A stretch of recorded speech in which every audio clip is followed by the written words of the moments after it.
I could give you a recap, but this is the third part of a trilogy review. If you didn't watch the first two, why are you watching this one? Go watch the first two. For the rest of you, here's the conclusion.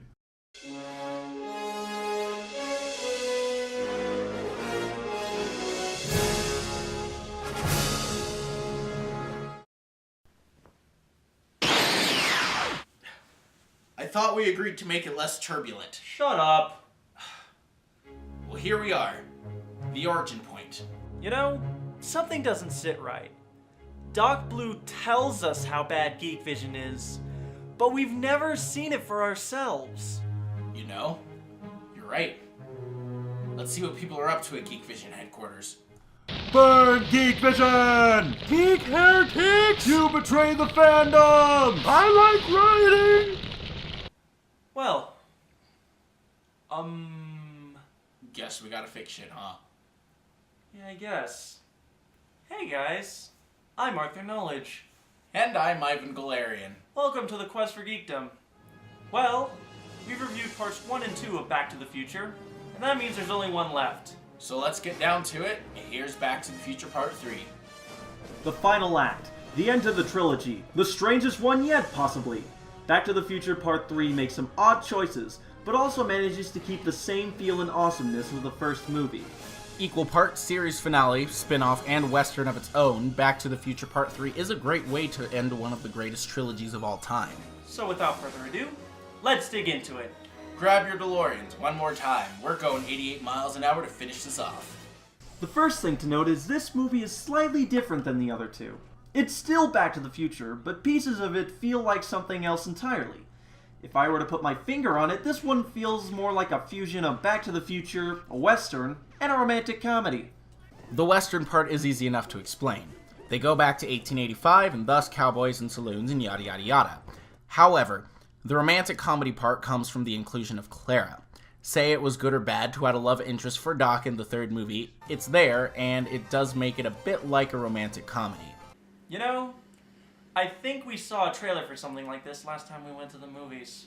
Coming this summer, Rob Schneider is not just in a romantic comedy, he's also a badass in an action movie.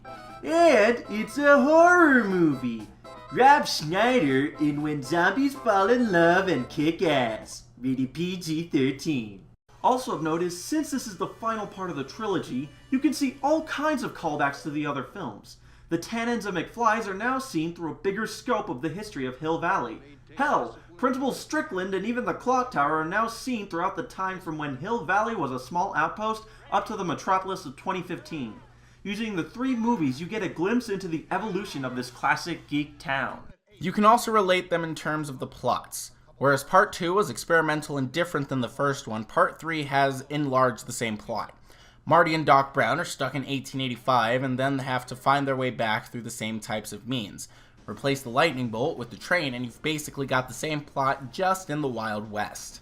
You know, this kind of recollection is making me think of when I met other reviewers. Are you saying you're like Marty McFly? Kinda. I mean, I basically run the same plot with you a dozen times over. Like the time I met Some jerk with a camera. Welcome back to That Genius and his recording device. In this episode, I'm going to talk about the bane of my existence, fucking Disneyland. I fucking hate Disneyland. I really do. I mean, look, don't get me wrong.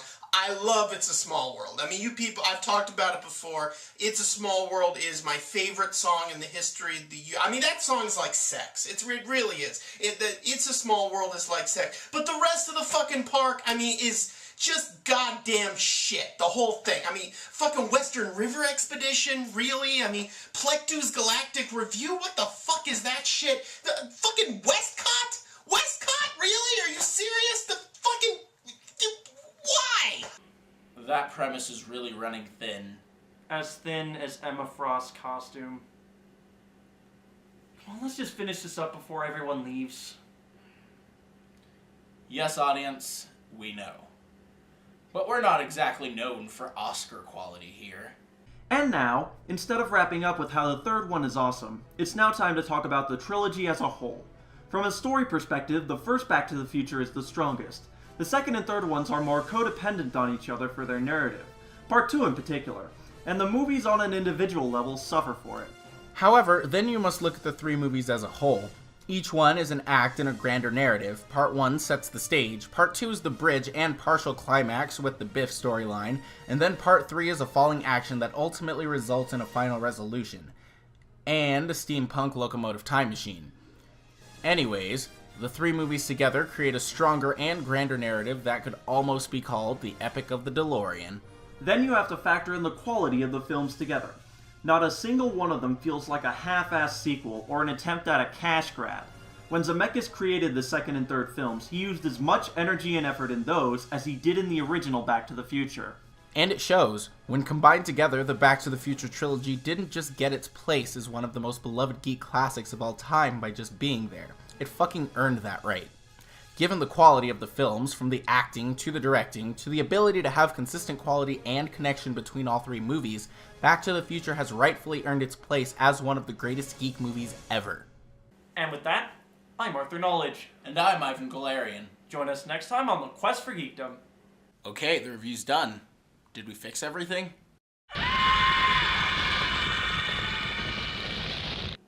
Fuck, it's still not fixed? Something's fishy. Let me see that communicator. Ivan, I was just going to tell you guys you have to go even further back. Oh, it might take hundreds of reviews, but eventually you will restore Geek Vision. Is that so? Well then who's gonna keep watching the present? I will, of course. Don't you worry. While I'm around, Geek Vision and your Geekverse are safe. While I'm here, I will protect it from anyone storming in trying to take over. It's a little too convenient that you can just step in. Cut the crap.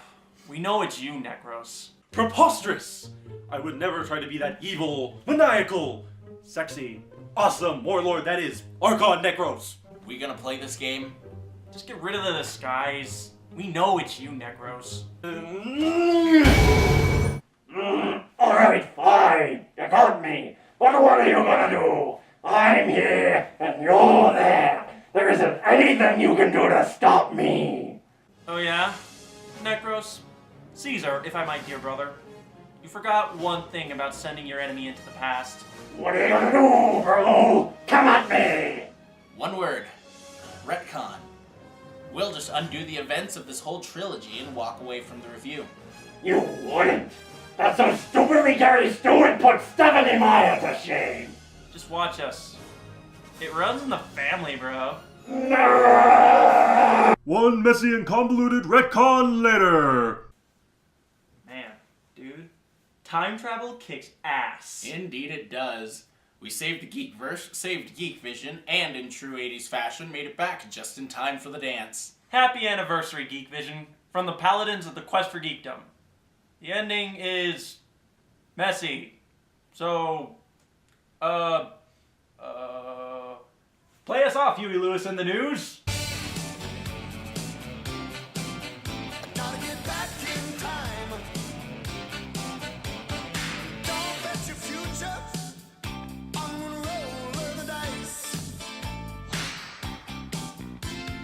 Better remember.